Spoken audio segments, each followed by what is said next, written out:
क्या हाल है मेरे MBA aspirants. This is Amit Arora, your VARC educator at MBA Wallah, and welcome to the channel. Okay, तो अभी कैट आ रहा है बहुत पास।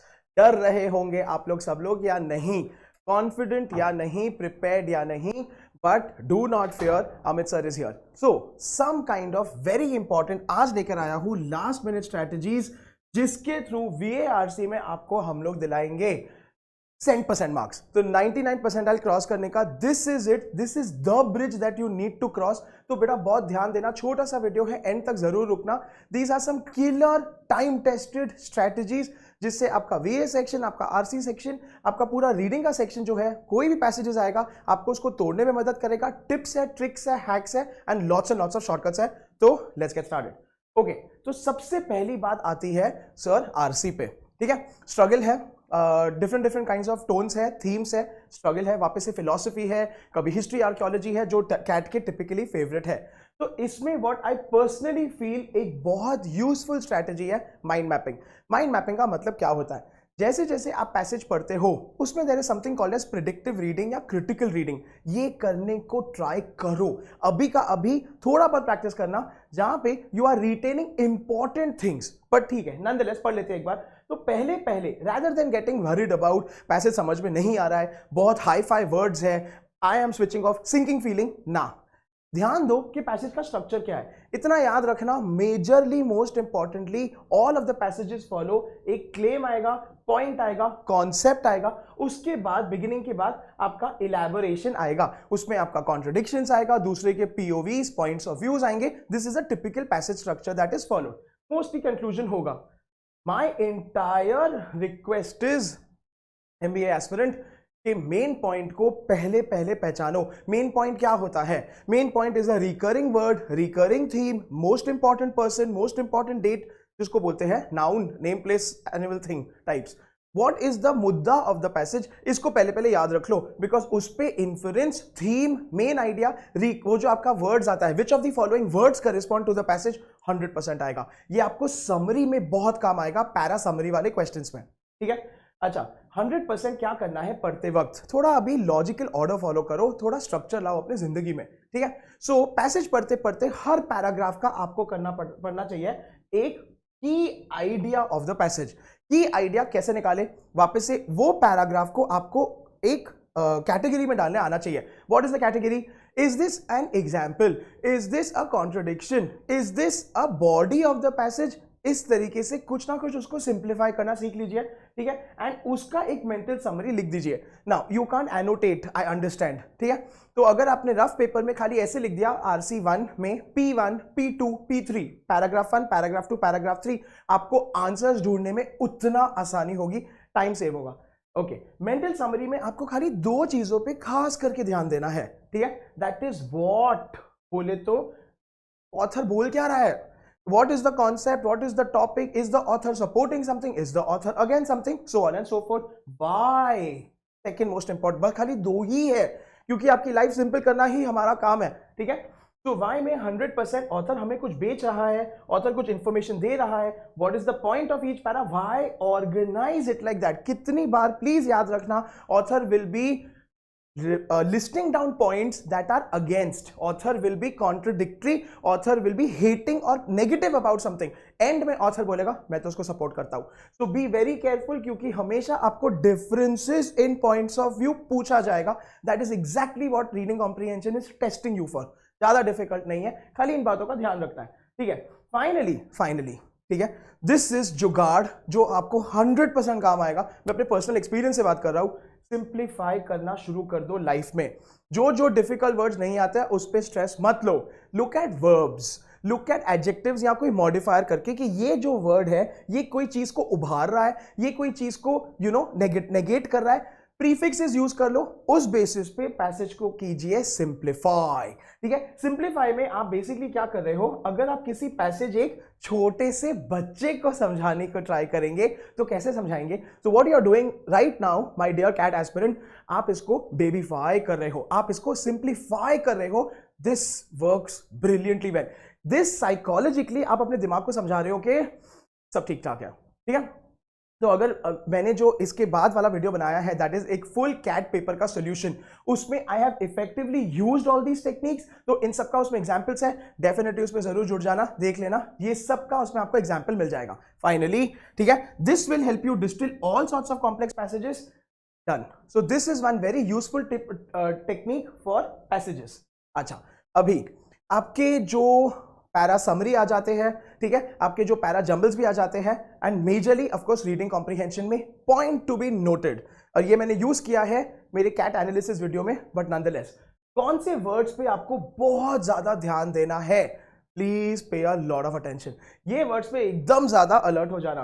कॉज एंड इफेक्ट वर्ड जैसे कि कॉन्सिक्वेंटली, बिकॉज, दस, ठीक है, एज अ रिजल्ट बहुत इंपॉर्टेंट है, क्योंकि इसमें ऑथर ने क्या किया है, क्या बोला है, उसने कोई ना कोई कॉन्सेप्ट समझा के उसका आपको इफेक्ट बताया है, उसका आपको रिजल्ट बताया है। So this is a very important relationship. इसमें आपको आएंगे A leading to B type के क्वेश्चंस 100%, उसको बोलते हैं कॉजल या तो रिवर्स कॉजल रिलेशनशिप। चलिए आगे बढ़ते हैं, ठीक है। जो भी अग्रीइंग या फर्दर एक्सपाउंडिंग टाइप्स होते हैं, अभी वो कौन से वर्ड्स होते हैं, उसमें आ गया similarly, furthermore and in addition. इसको मैं बोलता हूं please skim, do not waste your time. जहां पे ये आपका पैरा शुरू हो रहा है, सेंटेंस शुरू हो रहा है इन वर्ड्स के साथ, सीधा फुल स्पीड इसमें भाग जाना है। काहे? क्योंकि हमको खाली उस समझा रहा है, ज्यादा आपको टाइम खर्चा नहीं करना है। एग्जाम्पल से पैसेजेस भरे होंगे which is going to just waste your time and tax your brain, ठीक है। एविडेंस में वापस से like for instance, in fact, same as above, skim करना है, क्योंकि ये वैल्यू ऐड ना करके सेम कॉन्सेप्ट को बढ़ा रहा है, पैसेज के लेंथ को बढ़ा रहा है, आपका टाइम बढ़ा रहा है। So remember, keep that in mind, this is very very important.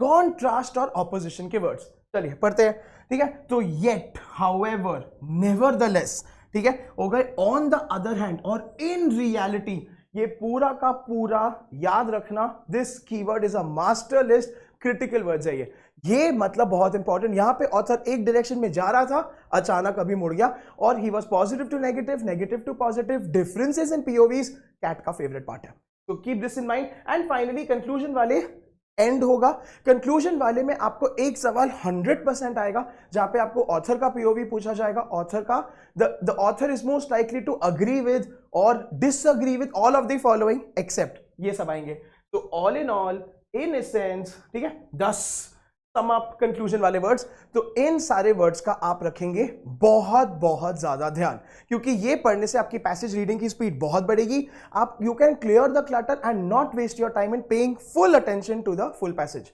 Useful technique. आगे बढ़ते हैं, चलो, कौन से आंसर टाइप्स को हम 100% इनकरेक्ट मान सकते हैं? बहुत ज्यादा अटेंशन देना, ये बहुत सारे रिसर्च, बहुत सारे पेपर्स के बाद एक मास्टर लिस्ट निकाली गई है, वेरी वेरी यूजफुल है। जो ऑप्शंस आपको लगे बहुत ही ज्यादा बड़े हैं, यूनिवर्सल है, उसमें जनरली वर्ड्स होगा ऑल, नेवर, एवरी, एक्सट्रीम बोलते हैं 99.9%, ठीक है। मैं 100% नहीं बोल सकता, काश ये मैथ्स होता, पर ये वर्बल है, सो 99.9% ये ऑप्शन गलत होगा, ठीक है, अनलेस एंड अनटिल आपका टोन ऑफ द पैसेज ही एक्सट्रीम है, in that case, but mostly because it is too extreme, तो ये बात का ध्यान रखिएगा, ठीक है। टू नैरो में हमेशा आपको ना एक स्पेसिफिक डिटेल दे दिया जाएगा इन योर आंसर चॉइस, लेकिन वो मेन आइडिया नहीं होगा, सो 100% ये उल्टा हो जाएगा, सो बी केयरफुल। इसमें आप कहां फंसोगे माय डियर एस्पिरेंट, इसमें you will feel there is a keyword match, you will feel कि विषय के बारे में बात हो रहा है, अगेन वही वर्ड्स रिपीट हो रहे हैं, awesome, but that is not the answer choice, because आपको आंसर में प्रॉबेबली मेन आइडिया पूछा है, सेंट्रल आइडिया पूछा है, और आपको एक पार्ट ऑफ द पैसेज से ऑप्शन दे दिया है जस्ट टू कंफ्यूज यू। उसके बाद रिवर्स कॉजल और टेम्पोरल रिलेशनशिप, ये मैं आपको सिंपल वे से समझा देता हूं। ए कॉजेज बी आपका पैसेज में आएगा, ऑप्शन में आएगा बी कॉजेज ए, ठीक है, उल्टा होगा, तो आपको उसका ध्यान देना है। इसमें अभी पूरा इंटरप्ले ऑफ वर्ड्स है, थोड़ा हैवी इंग्लिश है, लेकिन आपको डरना नहीं है, जो डर गया समझो मर गया 100%, ठीक है। तो इसमें आपको खाली इतना ध्यान देना है कि कौन से वर्ड्स की वजह से कौन से वर्ड्स आ रहे हैं, बस उसको मेंटली ए और बी मैप करके ऑप्शन के साथ जोड़ देना। This is also called as parallel reasoning, ये करना सीख लो यार, बहुत इंपॉर्टेंट है, बहुत यूजफुल टेक्निक है, तो इसका ध्यान देना। 100% क्वेश्चंस के ऑप्शंस में उल्टा रिलेशन देंगे, इजीएस्ट है करने के लिए, ठीक है। अच्छा 100% ये आपको पता है, बेसिक है।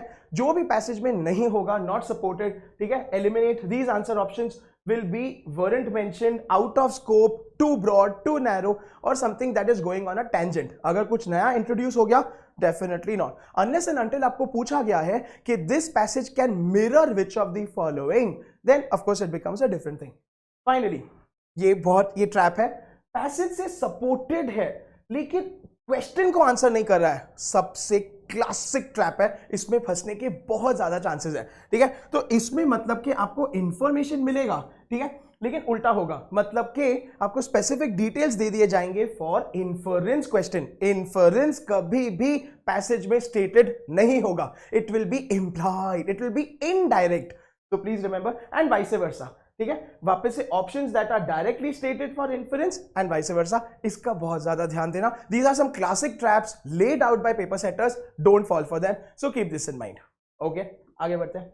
चलिए, फाइनली मल्टीपल व्यू पॉइंट्स तो फेवरेट है, क्योंकि this is what they are testing you, are you able to distinguish कि स्पीकर ए ने क्या बोला, स्पीकर बी ने क्या बोला, स्पीकर सी ने क्या बोला, उसके बेसिस पे ऑथर का फाइनल कंक्लूजन क्या है। So there will be multiple view points, ठीक है, ऑथर का होगा, ऑथर डिसएग्री करेगा, ऑथर अग्री करेगा, लेकिन please remember ultimately it is always author who is the king और द क्वीन, क्योंकि उसके बारे में ही पूछा जाएगा। डेफिनेटली आपको उसके ऊपर एक क्वेश्चन एक्सपेक्टेड है, ठीक है। Now there will be a question that test your ability to apply the different viewpoints, compare the different viewpoints। इसमें आपको flip the relationship का बहुत ज्यादा ध्यान देना पड़ेगा, एंड इसमें जनरली आपको पूछा जाएगा your evaluation, मतलब is author supporting it, is that person contradicting it, is the author going to agree or not, ठीक है। And finally please remember they should be a part of your mental summary, जो मैंने आपको बताया slide number 1 में। जब आप mind map करते हो तो आप लिख रहे हो P1, P2, P3, paragraph 1, paragraph 2, paragraph 3। Why can't you also write P1 is POV 1A, मतलब point of view 1 which agrees, P2 is POV 2D, मतलब point of view 2 disagree। यहां लिख दो P1 POV 1 plus positive, P2 POV 2 minus negative. अपना खुद का jargon बनाइए, easy कीजिए लाइफ को। रिमेंबर एक बार आप ये कर देंगे, पूरा पैसेज का आपका आ जाएगा ब्लूप्रिंट, जिसको आप सॉल्व इजीली कर पाओगे। It's like a puzzle which is decoded, ठीक है। चलिए, almost coming to the end. Finally some overall dos, only dos, ठीक है, forget. Please remember answer choices that are factually correct, ठीक है, लेकिन they don't actually answer the question. तो keyword match is good. आप देखोगे कि यही शब्द रिपीट हो रहे हैं, लेकिन वो पूछ रहे हैं inference, assumption, main idea, recurring words, और आपने मार्क कर दिया कुछ भी। ये बहुत ज्यादा ये आएगा पैरा जंबल्स में, जो type in the answer type होता है। All your sentences will cover the same subject matter. उसमें आपको ध्यान देना है कि आप मिक्स नहीं कर दो। आपको फाइनली ऑड मैन आउट में भी आएगा। ऑड वन आउट में आपको वो सेंटेंस निकालना पड़ेगा जिसमें बहुत ज्यादा क्रिटिकल है, जो उस हमारे सब्जेक्ट में या उस टाइमलाइन में नहीं बैठ रहा है। सो बी केयरफुल। अच्छा, अजम्पशन क्वेश्चन के केस में, ठीक है, 100% रिमेंबर, अगर कुछ डायरेक्टली दिया गया है, एक्सप्लिसिटली मतलब directly, that is wrong, because assumption is the thought process। assumption है स्टार्टिंग पॉइंट, ठीक है। अगर आपने उसके, जो ऑथर सोच रहा है, अगर आप छतरी कैरी करते हो रास्ते पर, आपका assumption क्या है? बारिश होने वाली है, धूप होने वाली है, ठीक है, यहां आपको कुछ कैरी करना है। तो again that is not a part of the picture, ये याद रखिएगा। सो assumption will never be stated, it will be indirectly given, okay। And finally अगर आपको मेन आइडिया दिया है 100%, ये सपोर्टिंग एविडेंस, मतलब कि ये पार्ट ऑफ द पैरा से कभी भी नहीं आएगा, जबकि as a paper setter best thing will be to give you 2 options जो 2 पैराग्राफ से कंबाइन करके आ रहा है। आपको पूछा है मेन आइडिया, रिकरिंग थीम, आपको पूछा है व्हाट इज द ऑथर का पीओवी, फाइनली ऑन दैट, उस पर प्लीज ध्यान रखिएगा। आगे बढ़ते हैं। The right answer remember should always be 100% supportable by the passage. ये बहुत ज्यादा जरूरी है, इसमें खास करके ध्यान करना अपना आउटसाइड अजम्पशन, थोड़ा सा भी सब्जेक्ट नॉलेज मत लाना। डू नॉट थिंक कि ऐसा ही होता है, ऐसा ही होगा, ये तो बनता है, बिकॉज खाली और खाली पैसेज के कॉन्टेक्स्ट में आंसर करना, this is absolutely critical. Finally, ठीक है, read all the answer choices and use elimination. It is completely okay to be convinced कि B C D आंसर तो हो ही नहीं सकता, A बचा है. ठीक है. Again look at the tone. Odd one out कितनी बार आपका आंसर चॉइस हो सकता है, मतलब कि 3 ऑप्शन का टोन पॉजिटिव है, एक ऑप्शन का टोन नेगेटिव है, may be that is the answer choice. It can save your life, it can probably help you clear the cut off और हेल्प यू अगर आप टफ पैसेज में हो या आपको लास्ट मिनट पे समझ में नहीं आ रहा है. सो ये सब टिप्स एंड ट्रिक्स मत भूलना. And finally you have to either choose the correct answer or eliminate the wrong answers. ठीक है. जब भी आप 2 आंसर चॉइसेस के बीच में हो, ये सबके साथ होता है, मेरे साथ तो गारंटी होता है, तब क्या करें सर? ठीक है. Focus on disproving. दोनों को नेगेट करके देख लो. ठीक है. Disproving one, go with the answer choice that is hardest. वो आंसर चॉइस जिसको आपने नेगेट किया, उसके बेसिस पे आपका आर्ग्यूमेंट ही कोलैप्स हो गया. That is it. That is the answer choice that is going to be correct. तो ये भी ट्राई करके देख लेना जब you are stuck in two, rather than just going with अक्कड़ बक्कड़ और going with यही होगा, वो मत करना, बिकॉज ये लास्ट माइल रीजनिंग है जो क्रिटिकल है. Remember, it is definitely easy to remove the wrong answers. ये मेरा पर्सनल एक्सपीरियंस है. I leave it to you, depends on you, then to find the right one. So use that. Remember, हमें खाली right answer mark करना है. That's it, nothing else. इसी के साथ I leave you with a very very big all the best. वैसे तो तोड़ के आएंगे, फोड़ के आएंगे. And thank you so much for watching me today. मेरे को कमेंट सेक्शन में जरूर बताना आपको कैसा लगा ये, आपके फेवरेट स्ट्रैटेजी या टिप कौन सा था, आपके पास और कोई है मुझे बताना एंड फीडबैक जरूर देना. तब तक के लिए please take care, please stay safe, please stay tuned to MBA Wallah. This is Amit sir signing of.